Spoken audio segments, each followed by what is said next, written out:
안녕하세요. 오늘 이 시간에는 그 제어 유닛에 대해서 학습을 하도록 하겠습니다.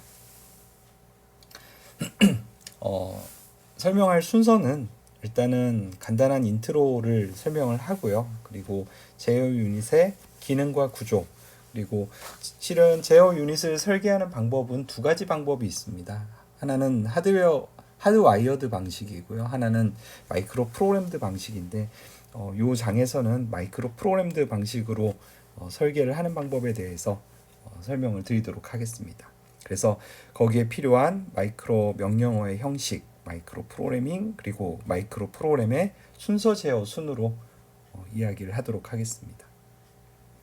우선 처음에 저희가 좀 이 장에 들어가기 전에 한번 말씀을 좀 드려야 되는 게 있는데 두 가지 개념입니다. 하나는 컨트롤 패스 그리고 데이터 패스에 대한 이야기를 좀 해야 돼요.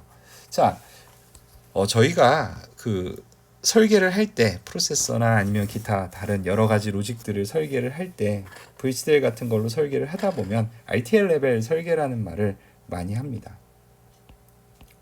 요거는 이제 레지스터 트랜스퍼 레벨이라는 얘기죠.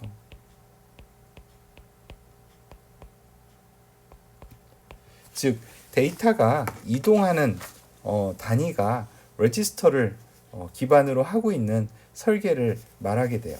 자, 근데 이런 레지스터 설계를 하다 보면 컨트롤 유닛이 필요로 하게 됩니다. 즉 여러분들이 레지스터에다가 데이터를 읽거나 쓰게 될 때 실은 여기에다가는 데이터만 입력이 들어가고 데이터가 다시 출력이 되게 되지만 실은 여기에는 제어 신호나 혹은 상태 신호 같은 것들이 추가적으로 들어가게 됩니다. 그래서 요 데이터를 기준으로 움직이는 로직들을 데이터의 전송을 과정에서 필요한 가공을 전담하는 블록을 우리가 데이터 패스라고 이야기를 하고요. 이때 전송 순서라든지 그 상태라든지 그런 부분들을 전담하는 블록을 우리가 컨트롤 유닛이라고 부르게 됩니다. 그래서 이제 첫 번째 그 컨트롤 패스하고 데이터 패스를 잘 기억을 해두시고 두 번째는 하드와이어드하고 마이크로 프로그램드입니다. 우리가 프로세서를 설계를 할 때 명령어가 패치가 되죠. 즉 명령어가 여러 개가 담겨 있는 것들이 프로그램 메모리인데요. 이때 맨 처음에 프로그램 카운터는 다음에 실행할 명령어 주소를 담고 있어요. 이 주소 값이 메모리 어드레스 레지스터를 거쳐서 프로그램 메모리에 로드가 됩니다. 그러면 여기 이제 제어 신호가 들어가죠. 메모리 리드 시그널이 들어가야 될 거예요. 그러면 어떻게? 그 프로그램 카운터가 지정한 주소에 있는 명령어가 출력이 됩니다. 그래서 어디로 들어가게 되죠? IR 레지스터로 들어가게 되죠. 중간에 물론 메모리 버퍼 레지스터를 거쳐서 들어가게 돼요. 자, 이런 식으로 들어가게 되면 마이크로 프로그램드 방식은 요 각각의 동작들을 마치 지금 우리가 프로세서에서 명령어는 어떤 동작을 실행하기 위한 그 각각의 단위들이죠. 그 명령어 하나에 대해서 또 세부적인 명령어를 만들어 놓는 거예요. 즉 그냥 명령어가 하나 있으면 요게 인스트럭션 패치 단계에서 여러 가지 일들을 수행을 하게 되는데, 즉 프로그램 카운터에 있는 값이 어디로 들어갑니까? 메모리 어드레스 레지스터로 들어가죠. 그 다음에 메모리 어드레스 레지스터가 주소 지정하고 있는 메모리의 그 위치값, 그게 어디로 들어가요? 메모리로 들어가게 되죠. 그러면 메모리에 들어가면 그 메모리의 요 어드레스, 주소가 가리키고 있는 위치에 데이터, 즉 명령어가 출력이 되게 되죠. 그 출력은 어디로? 메모리 버퍼 레지스터로 들어가게 됩니다. 그 다음에 메모리 버퍼 레지스터에 있던 값은 최종적으로 IR 레지스터에 들어가게 되죠. 끝인가요? 아니죠.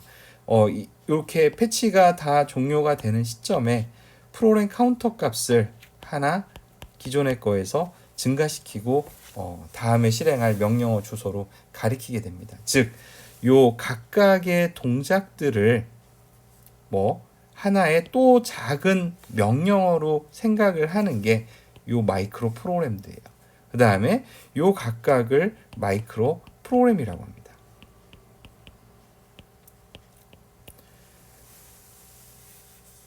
이러려고 하다 보면 뭐가 필요하냐면 마이크로 프로그램이 처음에 명령어가 인스트럭션이 실행이 되게 되면 이 명령어는 인스트럭션 패치 단계를 수행하기 위해서 여러 개의 마이크로 명령어들이 필요하죠. 그 마이크로 명령어들을 또 다른 마이크로 명령어만을 담고 있는 또 다른 프로그램 메모리에다가 저장을 하게 됩니다. 그 다음에 명령어가 실행이 되면 인스트럭션 패치 단계에서 4개의 이렇게 다른 4개의 마이크로 명령어들이 있다라고 하면 처음에 시작 위치를 알려주게 되면 요 마이크로 명령어를 가져와서 실행하고 그 다음에 다음 스텝에는 두 번째 마이크로 명령어를 가져와서 실행을 하고 세 번째, 네 번째 이와 같은 식으로 순차적으로 실행을 하게 돼요. 즉 마이크로 인스트럭션이라고 하는 건 요 명령어가 들어와서 여러 가지 동작을 하게 되는데 그 순서를 미리 결정을 해놓고 여기에 각각의 단계에 따라서 적절한 제어 동작을 수행을 하게 만들어 놓은 겁니다. 이러면 프로세서를 설계하기가 굉장히 편해져요. 왜? 명령어들마다 요 마이크로 명령어들을 다 디파인을 합니다. 801 같은 경우는 255개의 명령어가 있다고 그랬죠. 그러면 인스트럭션 패치, 그 다음에 디코드, 오퍼랜드 패치, 익스큐션, 라이트백 이렇게 대충 5개의 단계를 거쳐서 실행을 한다라고 하면 255개의 명령어들마다 각각의 단계별로 마이크로 명령어들을 다 두는 거예요. 그러면 요 인스트럭션 패치에 4가지 마이크로 명령어들이 있다고 했는데 255개의 명령어에 4가지 마이크로 명령어가 다 있는 겁니까? 라고 하면 실은 안 그래도 돼요. 왜냐하면 대부분의 명령어들은 인스트럭션 패치 단계는 거의 동일한 구조를 띠게 됩니다. 즉,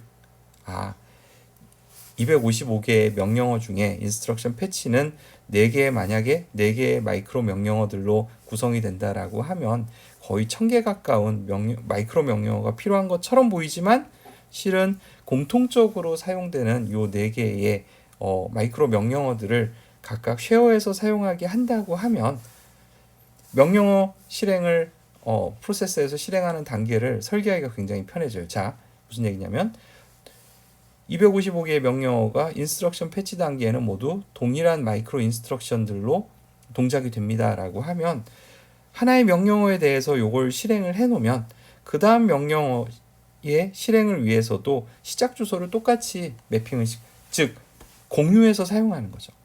즉 여러 개의 서로 다른 명령어 중에 마이크로 명령어들이 다른 것들만 구분해서 작성을 해주게 되면 명령어의 수가 실은 많아지더라도 예전에 미리 만들어 놨던 마이크로 명령어들이 있으니까 그것들을 잘 이용을 하고 공유를 하게 되면 쉽게 그렇게 굉장히 많은 노력을 기울이지 않아도 명령어들을 점점 늘려나갈 수가 있어요. 그래서 우리가 마이크로 프로세서를 맨 처음에 초기에 만들 때는 요 마이크로 프로그램드 방식으로 설계를 했습니다. add 명령어를 만들고 instruction 패치, 디코드, 오퍼랜드 패치, execution, writeback 요 5개에 대해서 각각 만들어요. 그 다음에 명령어를 추가시키고 싶어요. 뺄셈, subtract 명령어를 추가시키고 싶으면 거기에 대해서 쉐어할 수 있는지 없는지 그거를 판단을 하고 add 명령어나 subtraction 뺄셈 명령어나 실은 차이는 ALU에서 어떤 펑션을 수행하는지만 실은 다를 거예요. 여기에 대한 제어 신호만. add 명령어일 때는 덧셈을, 뺄셈 명령어일 때는 마이너스를 실행을 하면 되죠. 그래서 그런 차이점들만 구분해서 설계를 하게 되면, 그리고 나머지들은 공유하게 되면 명령어의 개수를 점점 늘려나가도 실은 크게 부담 없이 우리가 프로세서를 설계를 해나갈 수가 있습니다. 그래서 초기의 컴퓨터들은 이런 마이크로 프로그램드 방식으로 많이 사용을 했어요. 이 말은 나중에 시간이 지나면서 실은 이 마이크로 프로그램드 대신에 다른 방식의 설계를 하는구나 라고 이해를 하실 수 있죠. 그렇게 해서 나온 게 하드와이어드 방식입니다. 요거는 뭐냐면요, 여러분들이 디지털 공학에서 배우셨죠. 조합회로. 그런 논리 회로를 이용을 해가지고 디코더를 설계를 해내는 겁니다. 미리 아주 정교하게 프로세서가 어떤 순서로 제어 신호를, 즉 명령어가 들어가서 우리가 클럭이 이렇게 인가가 되면 각각의 클럭들마다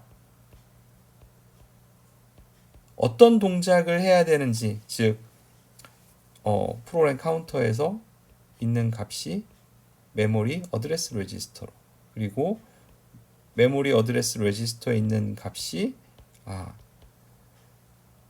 즉 PC 값이 주소 지정되면 그 위치에 해당하고 있는 명령어가 메모리 버퍼 레지스터로, 그 다음에 메모리 버퍼 레지스터에 있던 값이 IR 레지스터로, 그 다음에 4번은 프로그램 카운터 값을 하나 증가시키는, 뭐 이런 식으로 되면 이 각각의 필요한 제어 신호들이 있어요. 즉 프로그램 카운터에 있는 값이 메모리 어드레스 레지스터로 가려고 하면 메모리 어드레스 레지스터에 읽기 신호를 줘야 되죠. 그 다음에 여기도 마찬가지예요. 두 번째도 메모리 어드레스 레지스터가 이제 출력이 되겠죠. 그 프로그램 카운터 값을 받아서 그 다음에 그 값이 어디로 가요? 프로그램 메모리 쪽으로 가죠. 그럼 프로그램 메모리에 리드 시그널을 줘야 될 거예요. 그죠? 그 다음에 그러면 프로그램 메모리에서 명령어가 하나 툭 튀어나오죠. 그거를 메모리 버퍼 레지스터에다가 써야 되니까 메모리 버퍼 레지스터에는 또 write에 해당하는 동작을, 제어 신호를 줘야 될 겁니다. 그 다음에는 세 번째는 뭐였어요? 메모리 버퍼 레지스터에 있는 걸 IR 레지스터 쪽으로 넘기니까 IR 레지스터에 write 제어 시그널을 줘야 되겠지. 그 다음에 프로그램 카운터에 하나 더해서 프로그램 카운터를 업데이트하라고 그랬으니까 PC 인크리즈 하나 증가시키라는, 인크리즈먼트 하라는 제어 신호를 주고, 또 PC에는 지금 연산해서 들어온 값을 저장하라는 write 시그널을 하나 주면 되겠죠. 뭐 이 표현 말고도 여러 가지 표현으로 제어 신호들이 전달이 되게 되는데, 각각의 사이클마다 내가 필요한 동작과 제어 신호들을 다 디파인을 한 다음에 이거를 논리 회로로 설계를 하는 거예요. 이게 하드와이어드 방식입니다. 자, 조금 자세히 보시면 일단 컨트롤 패스하고 데이터 패스 얘기를 해보면 데이터 패스는 우리가 마이크로 프로세서에서 일단은 레지스터가 있죠. 스페셜 펑션 레지스터도 있고 GPR, 제너럴 퍼포스 레지스터도 있죠. 스페셜 펑션 레지스터는 뭐가 있었나요? 프로그램 카운터, 그 다음에 어큐뮬레이터, IR 레지스터, 그 외에도 메모리 어드레스 레지스터나 메모리 버퍼 레지스터 같은 것들이 존재를 했죠. 그 다음에 레지스터 파일이라고 불리는 GPR도 있어요. 그 다음에 상태 레지스터도 있죠. 자, 이런 레지스터만 있는 게 아니라 메모리도 있어요. 메모리는 뭐가 있었나요? 프로그램 메모리도 있었고 데이터 메모리도 있었죠. 그죠? 그 다음에 스택 메모리가 있을 수도 있어요. 그 다음에는 또 어떤 게 있었나요? ALU라는 게 있었고요. 그 다음에 ALU의 피연산자들을 임시로 저장하는 A 레지스터하고 B 레지스터하고 뭐 그런 것들이 있었죠. 그게 나와 있는 게 자, 프로그램 카운터, 그다음에 메모리, 그다음에 IR 레지스터, 그다음에 요건 디코더겠네요. 그다음에 A 레지스터, B 레지스터, 그리고 ALU. 그리고 ALU의 아웃이라고 되어 있는 건 요건 어큐뮬레이터가 되겠죠. 이외에도 메모리하고 레지스터 파일 같은 것들이 존재를 하겠죠. 그 다음에 요 ALU에는 출력을 요 어큐뮬레이터에 저장할 때 상태 레지스터하고도 같이 저장하죠. 즉 데이터가 전송되는 그리고 데이터를 연산하는 각각의 패스들을 우리가 데이터 패스라고 이야기를 한다고 그랬어요. 그러기 위해서는 요게 제때 동작의 순서에 맞춰서 이런 제어 신호들이 생성이 되고 각각의 기능 블록들한테 전달이 돼야 될 겁니다. 이 순서를 명령어 실행에 맞춰 가지고 전달을 잘 해주게 만들어주는 게 바로 컨트롤 패스가 돼요. 하드와이어드하고 마이크로 프로그램들도 보면 마찬가지예요. 자, 이와 같은 식으로 명령어가 들어오게 되면 그죠? 이게 간접인지 직접인지 그 다음에 OP 코드에 대해서는 ALU에서 어떤 연산을 수행해 줘야 되는지 그 다음에 피연산자들은 어디서 갖고 와야 되는지 그런 것들을 명령어 필드에 각각의 미리 알고 있죠. 프로세서를 설계한 사람은 그 아는 사람이 그걸 다 논리회로로 만들어내는 겁니다. 이게 하드와이어드 방식이에요. 그래서 각각마다 그 프로세서가 명령어를 만약에 6클럭의 동작을 하나의 명령어를 동작을 합니다 라고 하면 각각의 동작 순서들마다 적당한 제어 신호들을 생성을 해주는 거예요. 예전에 배웠던 커피 머신하고 비슷하죠. 커피 자판기, 그죠? 커피 자판기 기억나나요? 여러분들 그때 디지털 공학에서 배우셨던 게 기억이 안 난다 하더라도 실은 자주 마시니까 바로 알 수 있죠. 커피 자판기는 어떻게 동작합니까? 맨 처음에 레디 상태에 있는 거죠. 레디. 동전이 사용자가 동전을 집어넣기를 기다리고 있어요. 자, 동전이 들어옵니다. 그러면 동전을 개수를 해요. 점점 수를 증가를 시키죠. 자, 그래서 적당한 음료, 그게 밀크 커피든 아니면 그냥 블랙 커피든 그 가격이 되었을 때 선택 버튼을 활성화시킵니다.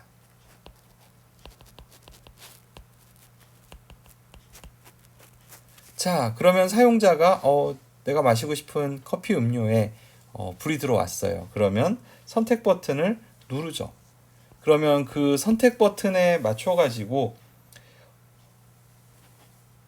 어떤 음료를 선택을 했는지 선택을 해석을 해야 될 거예요. 내가 지금 사용자가 밀크 커피를, 블랙 커피를 아니면 설탕 커피를 선택을 했는지 아니면 유자차 같은 거를 선택을 했는지 해석을 하는 거예요. 그 다음에 뭘 하나요? 종이컵을 떨어뜨려 줘야 되겠죠. 그 다음에는 커피를 종이컵에 떨어뜨려야 될 겁니다.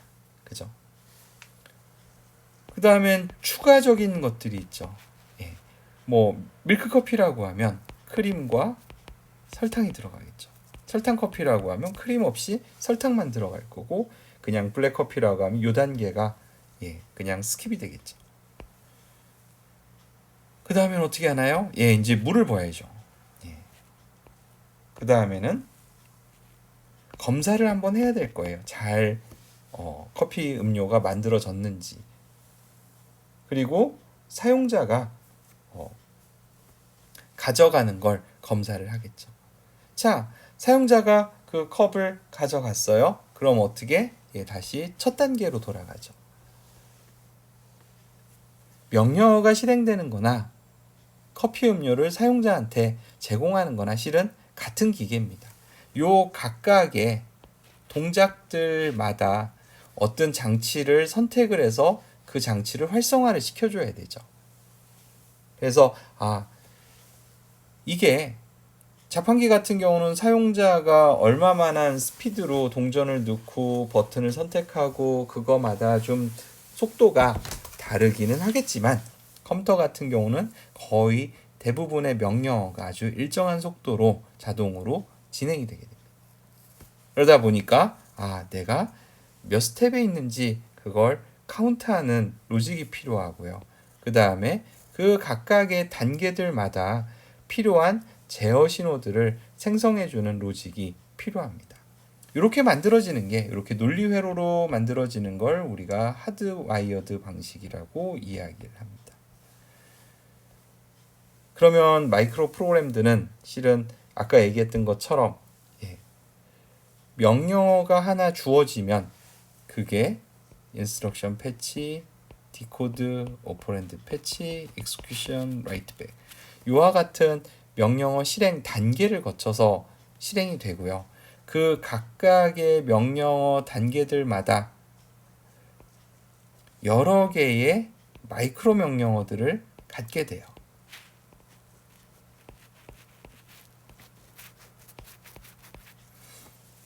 명령어를 하나 설계할 때마다 이 세트를 하나씩 만들어내는 거예요.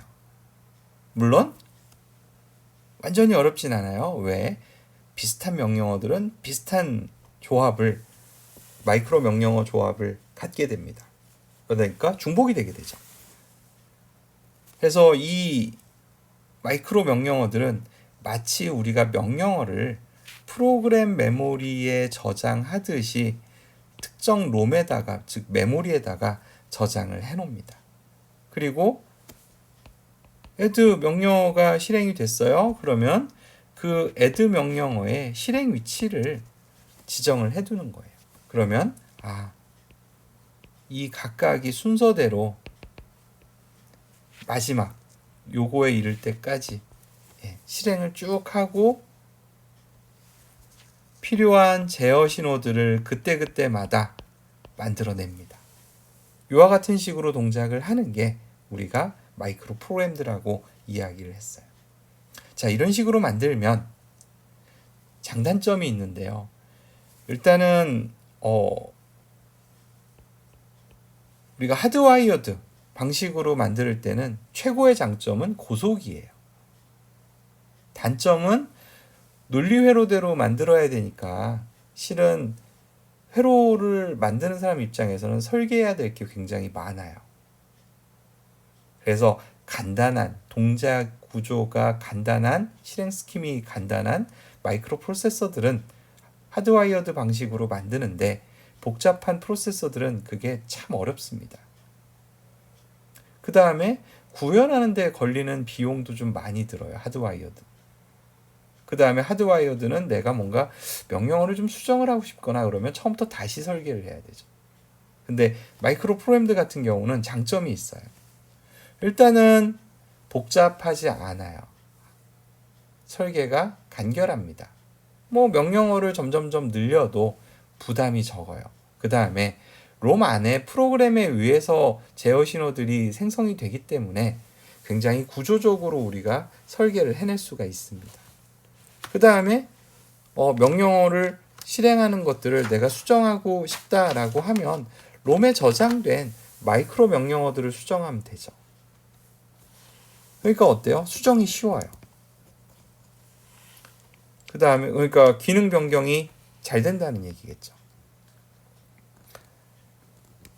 그리고는 플렉서블하다는 이야기도 그와 같은 형태에서 나온 이야기가 될 겁니다.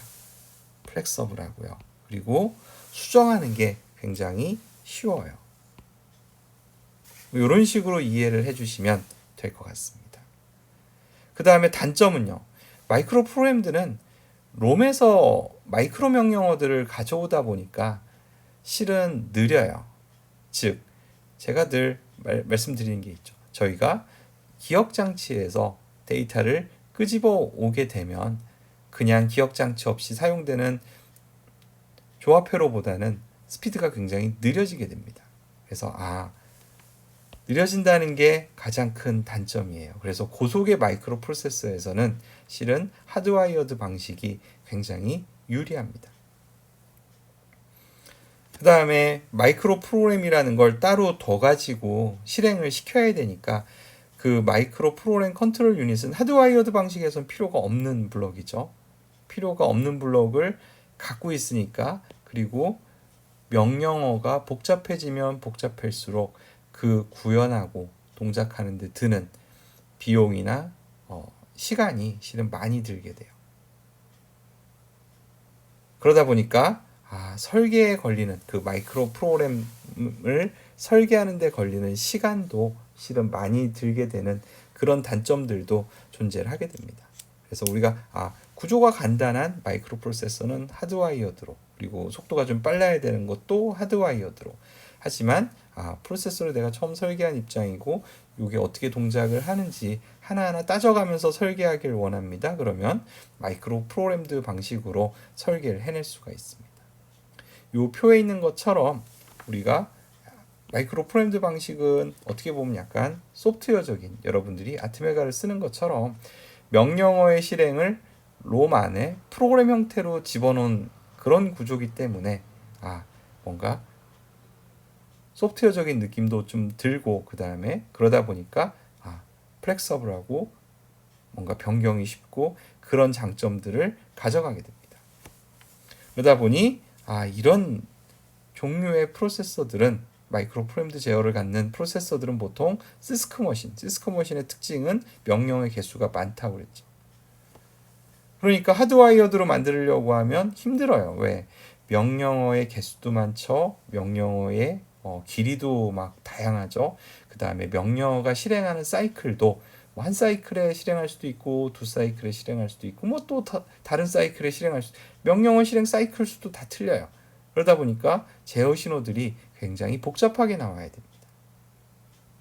하지만 리스크 프로세서들 같은 경우는 거의 대부분의 명령어가 똑같은 명령어 실행 사이클에 따라서 동작을 하게 됩니다. 그 다음에 명령어의 개수도 많지 않아요. 그러다 보니까 이런 경우에는 하드와이어드로 설계를 하는 게 훨씬 유리합니다. 그 다음에 마이크로 프로그램드의 가장 큰 단점은 느리다는 거예요. 역으로 말하면 하드와이어드의 가장 큰 장점은 빠르다는 거죠. 대신에 쉽게 수정할 수 있고, 수정 자체가 하드와이어드는 어렵다, 그와 같은 특징들을 갖는다는 점을 먼저 좀 설명을 드리고 제어 유닛에 대한 강좌를 들어가도록 하겠습니다. 이해 가셨나요? 자, 4.1장은요 제어 유닛의 기능이에요.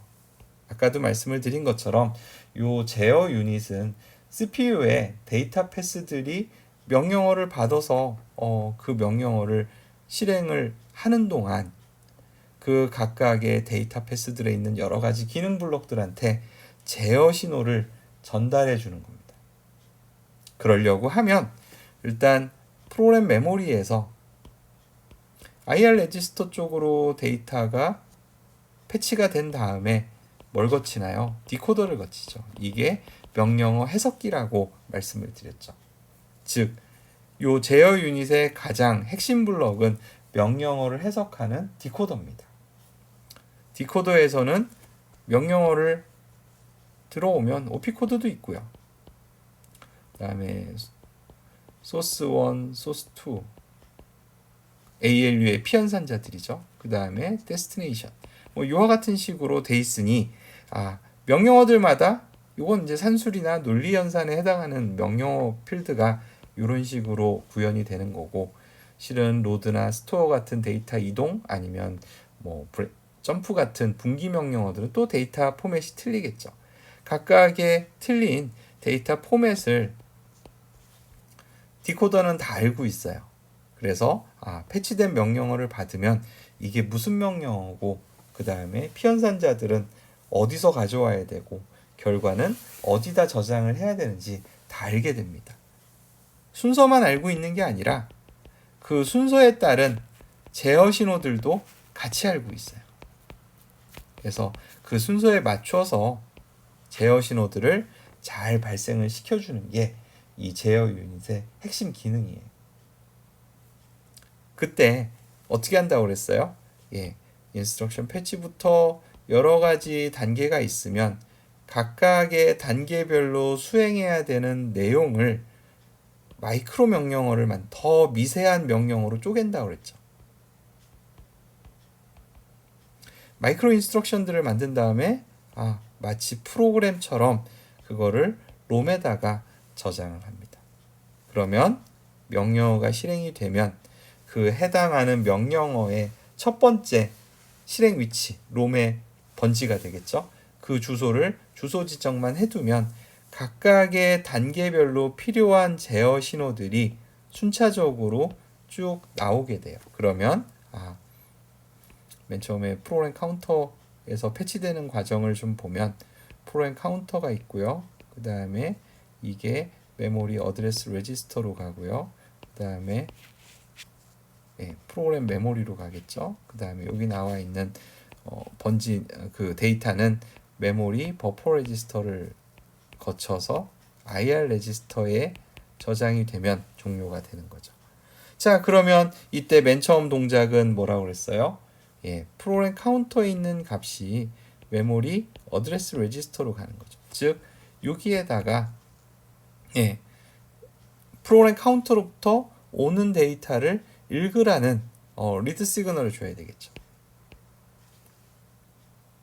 자, 그 다음에 두 번째, 이게 첫 번째 동작이었고요. 두 번째 동작은 뭐였어요? 메모리 어드레스 레지스터에 있는 값이 어디? 프로그램 메모리로 들어가니까 여기도 메모리를 읽으라는 값이 들어가야 되겠죠. 그 다음에 메모리 어드레스 레지스터에는 요 해당하는 번지에 있는 명령어가 따라 나오게 됐을 때 이거를 저장하라는 라이트 시그널을 줘야 되겠죠. 그러면 메모리에는 즉 메모리 어드레스 레지스터가 지정하고 있는 곳 위치를 어디에 메모리 버퍼 레지스터에다 놓습니다. 이 경우에는 제어 시그널들이 프로그램 메모리에는 리드 시그널이 줘야 되고 MBR에는 라이트 시그널이 줘야 되죠. 앞에는 뭐였어요? 여기는 라이트가 되겠네요. 그죠? 메모리 어드레스 레지스터에 쓰기니까 메모리 어드레스 레지스터에 라이트 시그널이 될 겁니다. 자, 세 번째는 이제 MBR까지 갔죠. 그러면 마지막에 여기 있는 거는 IR 레지스터로 저장을 하는 거니까 MBR에 있는 데이터가 IR 레지스터로 가는데 제어 시그널은 뭐가 나와요? IR 레지스터에 저장하라고 라이트 시그널이 가야 되겠죠. 자, 일 끝났나요? 아니요. 프로그램 카운터 값을 하나 증가시켜야 되죠. 즉, 요 프로그램 카운터에 더하기 1 한 다음에 이 값을 다시 프로그램 카운터로 주는데 이때 이 값이 들어오면 라이트를 줘야 되죠. 제어 시그널은 어떻게 돼요? 프로그램 카운터에 라이트 시그널을 주면 더하기 1한 값이 이렇게 들어와서 저장을 하게 될 겁니다. 그러면 요 각각의 동작은 이렇게 실행이 되는데 그때 만들어지는 제어 신호들은 이런 식으로 만들어지게 되죠. 이때 요걸 바로 요 순서와 나오는 제어 시그널들을 바로 요 마이크로 프로그램이라고 지칭하고 롬에다가 저장을 해서 순서적으로 실행을 하는 형태입니다. 그래서 요걸 뭐냐고 하면 루틴이라고 이야기해요. 마이크로 명령어들이 인스트럭션 패치와 같은 동작을 수행을 할 때 이게 한 그룹 같은 동작을 하게 되죠.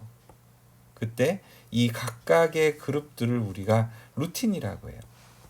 그러면 인스트럭션 패치 루틴도 있고 디코더 루틴도 있고 그 다음에 오퍼랜드 패치 루틴도 있고 익스큐션 루틴 그 다음에 라이트백 루틴 이런 식으로 되겠죠.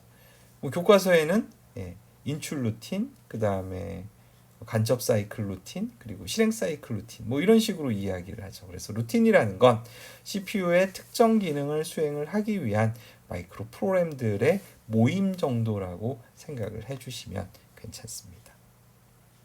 자, 그러면 이런 제어 유닛은 굉장히 컴퓨터에서 중요한 역할을 수행을 하고 있는데 각각의 구성들을 합친 구조는 뭐 이와 같은 형태를 띠게 돼요.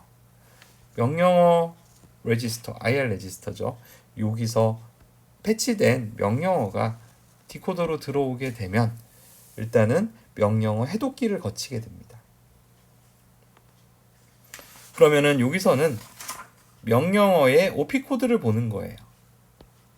그러면 이 명령어는 무슨 연산을 뭘 실행하려고 하는 명령어인지 그거를 파악을 하는 거죠.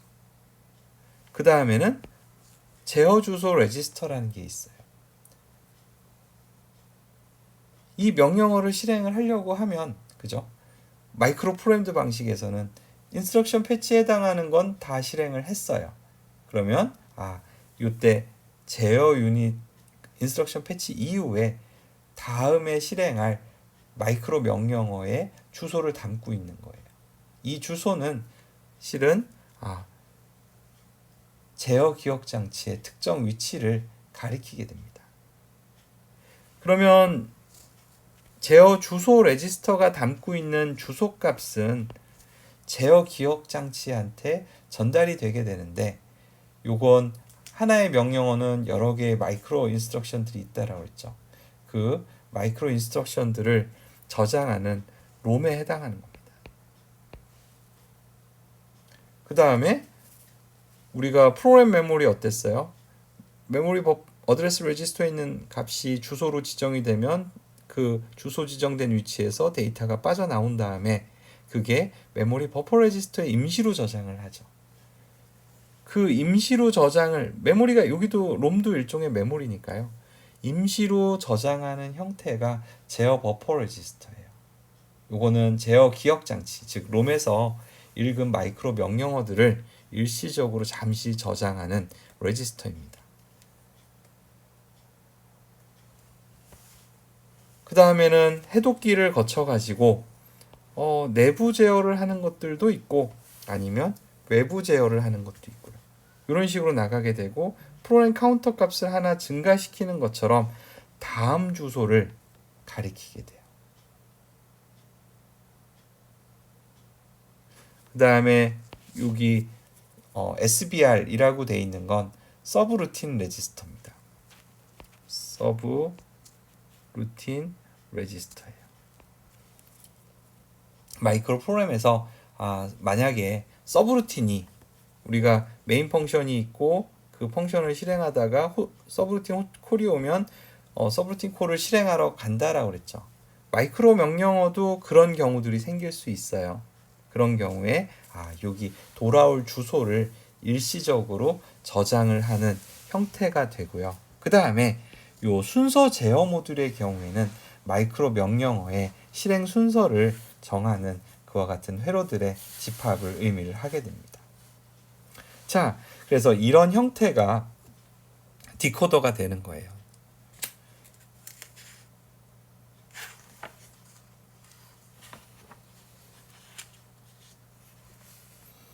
그래서 우리가 CPU 명령어 셋을 설계를 한다는 건 이제 컴퓨터를 만들고 싶어요. 그래서 내가 명령어를 만든다는 명령어 셋이 어떻게 이제 CPU에서 동작할지 그거를 만든다는 건 일단은 맨 처음에 해야 될 거는 내가 만들고 싶은 프로세서의 명령어 종류를 일단 결정을 해야 돼. 몇 개를 만들 건지. 그게 OP 코드의 비트 수도 결정을 해주고 ALU의 모양도 결정을 해주겠죠. 자, 명령어의 종류가 결정이 되면 그 다음에는 뭘 합니까? 명령어 종류가 결정이 됐어요. 요거에 이어서 여기는 없지만 레지스터하고 레지스터 파일이죠. 그 다음에 메모리의 크기도 조금 결정을 해줘야 돼요. 이걸 결정을 해주면 비트 패턴이 나올 수 있습니다. 즉 명령어가 각각의 비트별로 어떤 그 명령어 필드를 갖는지 그것들을 다 알게 된다는 거죠.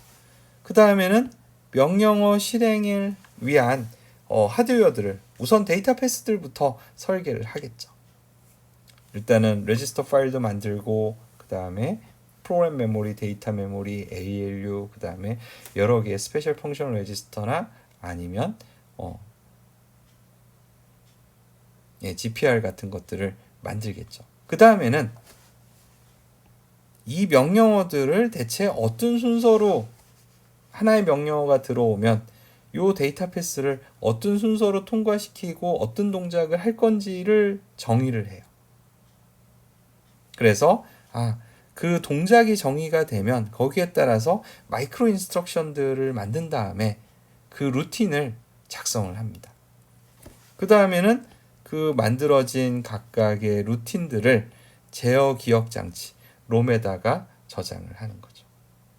그렇게 되면 명령어 코드가 이런 식으로 들어왔을 때 어떤 제어 신호들이 생성이 되면 돼 라고 하는 것들을 미리 다 알게 되게 됩니다. 그래서 패치되는 그 사이클 동안 IR 레지스터에서 명령어 비트가 딱 들어와요. 그러면 OP 코드가 있으면 이거는 실은 실행 사이클 동안 제어 신호에 그러니까 롬의 어느 위치에 있는 마이크로 인스트럭션들부터 실행을 할 건지를 결정을 해준 다음에 실행을 하게 되면 순서대로 제어 신호들이 나오게 돼요. 그렇게 저장된 건 실은 이런 그림에 저장돼 있는 그 제어 기억 장치의 내부 구성에서 보면 어느 위치를 실행할 건지 미리 지정만 해두면 그곳을 실행을 하게 되겠죠. 그래서 교과서에 보시면 그걸 우리가 매핑이라고 이야기를 하는데 요거는 요런 명령어 코드가 들어오면 요 위치를 실행을 해줘 라고 이야기를 하는 거예요. 그래서 요 사상 함수에 일단 첫 번째 비트가 1이죠. 그러면 요게 하나, 둘, 셋, 넷, 다, 여, 일곱 2의 7승 얼마죠? 2의 7승이면 2의 10승은 1024, 2의 9승은 512, 2의 8승은 128, 2의 7승은 64네요. 그러면 이거는 사상에 의해 결정되는 주소가 64번지부터 시작을 하게 되는 거구나 라고 이해를 해주시면 됩니다.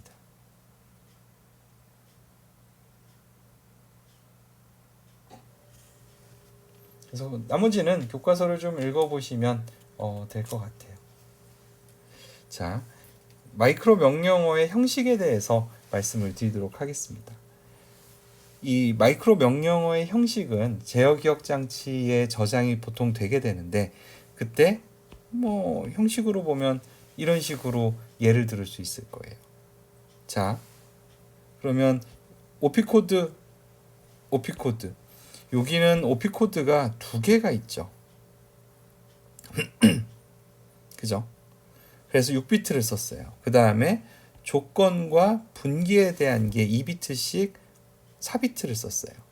그 다음에 주소 필드를 7비트를 썼으니까 이 명령어는 이 프로세서는 17비트 명령어 길이를 갖고 있구나 라고 이해를 하실 수가 있을 거예요. 그 다음에 두 개 연산 필드, 조건, 분기, 주소 필드 해가지고 총 5개의 명령어 필드를 가지고 있구나 라고 생각을 할 수 있을 겁니다. 연산 필드가 2개니까 한 번에 이 프로세서는 한 번에 2개의 명령어를 동시에 실행할 수 있는 그런 구조가 되겠죠. 그 다음에 요 조건 필드들은 NZCV가 되겠죠. 그죠? 이 분기에 사용될 조건 플래그들을 제로거나 음수거나 0이거나 오버플로우가 발생됐거나 그런 것들에 대해서 하게 되면 요 분기 필드에서 분기의 종류 2비트니까 4가지 종류 정도를 실행을 해줄 수 있겠죠. 그 다음에 요 주소 필드는 마이크로 명령어에 분기가 발생하는 경우에 destination, 즉 목적지 마이크로 명령어의 주소를 담고 있는 그와 같은 형태로 구성이 되게 됩니다. 자, 그러면 각각의 연산 필드에 이게 3비트가 있죠. 그러니까 8개의 명령어를 처리할 수 있는 거예요. 000부터 여기 예로 들어있는 것처럼 111까지 총 8개의 명령어를 디파인을 할 수 있는데 연산 필드 1에는 이런 명령어를 처리할 수 있어요. 연산 필드 2에는 이런 명령어를 처리할 수 있어요 라고 컴퓨터를 설계한 사람이 미리 디파인 해놓은 거예요. 자, 0000 올 제로인 경우에는 연산 필드 1에 이건 논이라고 돼 있죠. 아무것도 하지 않겠다는 거예요. 이거를 No Operation 줄여서 NOP라고 이야기를 합니다. 그 다음에 001인 경우에는 어떻게 돼요? 프로그램 카운터에 있는 값을 메모리 어드레스 레지스터로 보내는 거죠. 그래서 PC2AR 이렇게 얘기하는 거예요. 기호를 이렇게 쓰는 거예요. 이 기호만 잘 읽으면 프로그램 카운터에 있는 값을 메모리 어드레스 레지스터로 2 보내는구나 라고 이해를 해주시면 좋습니다. 그 다음에 그러면 메모리를 읽은 그 명령어를 보내죠. IR 레지스터로. 그러면 명령어 주소에 담고 있는 걸 그죠? 메모리 어드레스 레지스터로 보내는구나 라고 할 때는 레지스터에 있는 값을 어드레스로 주소 지정할 때 R2AR이라고 볼 수 있을 거예요. 011은 어큐뮬레이터 연산이네요. 어큐뮬레이터에 저장되어 있는 값하고 이거는 메모리 버퍼 레지스터, 이건 데이터 메모리 쪽 같네요. 그죠? 데이터 메모리에 저장되어 있는 값하고 데이터 메모리에서 나오는 값하고 두 개를 더해서 어큐뮬레이터로 전송하라는 거. 즉 덧셈을 하라는 거예요. 즉 우리가 ALU가 이렇게 있으면 이게 덧셈이고 여기 어큐뮬레이터가 존재를 하게 되면 한쪽은 이렇게 값이 들어가는 거죠. 그 다음에 메모리가 있고요. 데이터 메모리가 되겠죠. 데이터 메모리가 될 거고 여기에 어드레스를 주소 지정하는 메모리 어드레스 레지스터가 주소 지정한 위치에 있는 그 값이 요 ALU로 전송되는 그와 같은 형태입니다. 즉, 요 어큐뮬레이터에서 저장되어 있는 값하고 메모리 어드레스의 요 위치에 있는 값하고 두 개를 더해서 어큐뮬레이터에 저장하라는 얘기죠. 그 다음에 100은 뭡니까? 메모리 어드레스 레지스터에 있는 값에, 그러니까 메모리 어드레스가 어느 주소 값을 담고 있어요. 그 주소가 주소 지정을 하면 그 위치에 데이터 값이 있죠. 그 데이터 값을 어디로? 메모리 데이터를 저장하는 버퍼 레지스터에다가 집어넣으라는 얘기. 즉 메모리를 읽으라는 얘기예요. 그 다음에는 메모리 버퍼 레지스터에 있는 값을 어큐뮬레이터로 옮기래요. 즉 요 메모리 버퍼 레지스터에 있는 값을 어큐뮬레이터에다가 쓰라는 얘기입니다. 버퍼 레지스터에 있는 걸 어큐뮬레이터로. 여기 T는 2의 역할을 하죠. 그 다음에 요건 뭔가요? 메모리 버퍼 레지스터에 있는 값을 IR 레지스터로 옮겨 달라는 얘기죠. 버퍼 레지스터에 있는 값을 to IR. 그죠? 그 다음에 요건 뭔가요? 메모리 버퍼 레지스터에, 즉 데이터죠. 데이터에 있는 걸 요 MAR에서 주소 지정하고 있는 메모리 위치에다가 값을 이번엔 거꾸로 writing 쓰라는 얘기죠. 그래서 요거는 read의 반대 write가 될 겁니다. 마찬가지로 연산 필드 2에 있는 것도 해석을 해볼 수가 있어요. 첫 번째는 no는 no operation이라고 했죠. 그죠? 그 다음에 요거는 프로그램 카운터 값을 하나 increasement한 increased PC 프로그램 카운터라는 뜻이에요. 그 다음에 어큐뮬레이터에 있는 값을 메모리 버퍼 레지스터에다가 옮기라는 뜻이고요. 요거는 프로그램 카운터에 있는 값을 데이터의 메모리의 출력을 저장하는 메모리 버퍼 레지스터에다가 집어넣으라는 PC2 BR. 그 다음에 요거는 뭔가요? 메모리 버퍼 레지스터에 있는 값을 이번엔 거꾸로 PC에다 저장을 하라는 거죠. 그 다음에 요거는 스택 포인터의 값을 메모리 어드레스 레지스터, 즉 서브루틴 콜을 끝나고 나면 스택 포인터에 다 돌아와서 실행할 회귀 주소가 담겨져 있는데 그 회귀 주소를 메모리 어드레스 레지스터에다가 넘겨주라는 거죠. 그 다음에 요건 뭔가요? 데이터 메모리에서 나온 값하고 어큐뮬레이터하고 그걸 서로 뺀 다음에 그 뺄셈한 결과를 어큐뮬레이터에다 다시 저장하라는 뜻이니까 요건 뺄셈 명령어가 되겠네요. 그 다음에 뭡니까? IR 레지스터에 주소 담고 있는 걸 프로그램 카운터에다가 넘겨주라는 그와 같은 의미로 되어 있는 거죠. 즉 제가 하나하나 다 설명을 좀 드리긴 했는데 실은 요 연산 필드에 마이크로 명령어는 왜 2개를 저장합니까? 라고 하면 아까 이런 경우가 있었죠.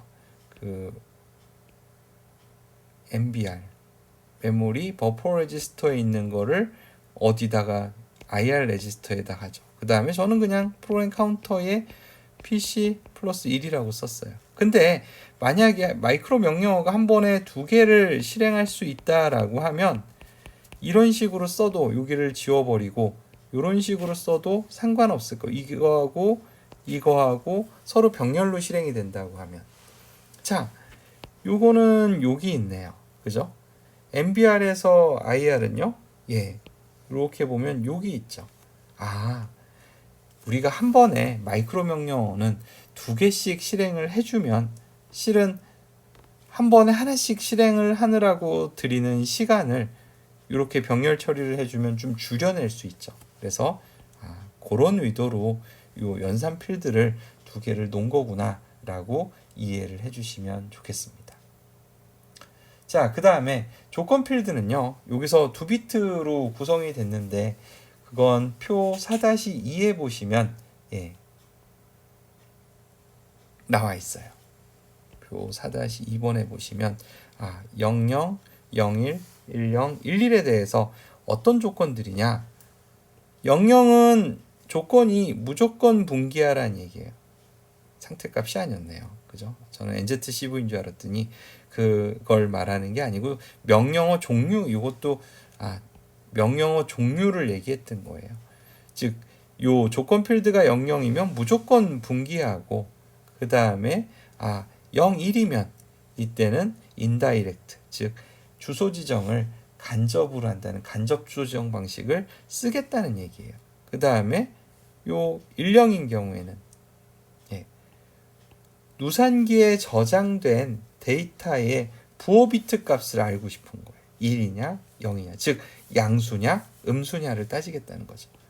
11이면요 어큐뮬레이터에 저장되어 있는 값이 0이냐. 그러니까 제가 말한 것 중에 NZCV 중에 실제로 걸쳐진 건 이거밖에 없었죠. 나머지 요거는 조금 다른 형태로 사용이 됐습니다. 그래서 조건 필드 값이 00이면 01이면 10이면 11이면 요 값에 따라 가지고 분기를 할 건지 말 건지 결정을 하는 거죠. 하면 어디로 할 건지. 자, 분기 필드는요. 이것도 역시 00, 01, 10, 11 이렇게 2비트씩으로 구성을 했어요. 그래서 00이면 조건이 1이면 참이면 CAR 그죠? 뭐였습니까? CAR이 제어 주소 레지스터의 어떤 값을 ADF 다 약자로 나오니까 좀 쉽지 않네요. 그죠? 주소 필드 값이 그 명령어에 여기 보시면 요 명령어의 주소 필드 값이죠. 그래서 만약에 조건이 1이면 분기를 하라는 거니 이때는 제어 주소에다가 어떤 값, 제어 주소 레지스터 어떤 값을 마이크로 명령어가 담고 있는 ADF라는 주소 값을 넣어주세요라는 거고요. 만약에 거짓이면 붕괴하지 말라는 거죠. 그러면 그냥 제어 주소 레지스터에 담고 있는 값에 하나를 더하면 아까 우리가 롬에다가 마이크로 명령어들을 저장을 한다고 그랬죠. 근데 이것도 다 주소 값이 있는 거죠. 하나를 증가시킨다는 건 다음 거를 그대로 붕괴 안 하고 실행을 시키겠다는 그런 의미가 됩니다. 자, 콜은 부르는 거죠. 요 같은 경우는 만약에 조건이 1이면 즉 참이면 어떻게 그 제어 주소 레지스터에 있는 그 값에 하나를 더해서 SBR 아까 우리가 인터럽트처럼 얘네도 서브루틴이 생성이 된다고 그랬죠. 그죠? 그거를 서브루틴 레지스터에 저장을 한다고 했는데 이게 바로 서브루틴 레지스터입니다. 그 다음에 지금 실행할 제어 주소에는 뭘 주냐면 마이크로 명령어 안에 담고 있는 주소 값을 주는 거예요. 분기를 하는 거예요. 만약에 조건이 0이면 그냥 아까하고 똑같죠. 요거하고 그대로 그냥 다음에 실행할 명령어를 마이크로 명령어를 그냥 실행하겠다는 의미입니다. 그 다음에 1,0이 되면 리턴하겠다는 얘기. RET는 리턴의 의미입니다. 그래서 리턴하려고 하면 아까 복귀 값을 어디다 저장한다고 그랬어요? SBR에 저장을 한다고 했으니까 그 값을 제어 주소 레지스터로 전달을 하기만 하면 롬에 이제 그 해당 위치를 주소 지정해서 갖고 오겠죠. 그 다음에 11인 경우에는 어떻게 되나요? 요거는 좀 복잡하네요. 그 전에 우리가 사상이라는 거를 앞장에서 매핑이라는 거에 대해서 잠깐 얘기를 했는데 그 매핑의 결과로 얻어진 루틴의 시작 주소 요게 들어가는 거예요. 그 다음에 IR 레지스터 안에 저장되어 있는 OP들 그 값들이 요 컨트롤 그러니까 제어 주소 레지스터의 요 위치에 들어가게 됩니다. 그 다음에 마지막은 제어 레지스터의 6번째, 7번째 필드들에는 0으로 세트되는 거죠.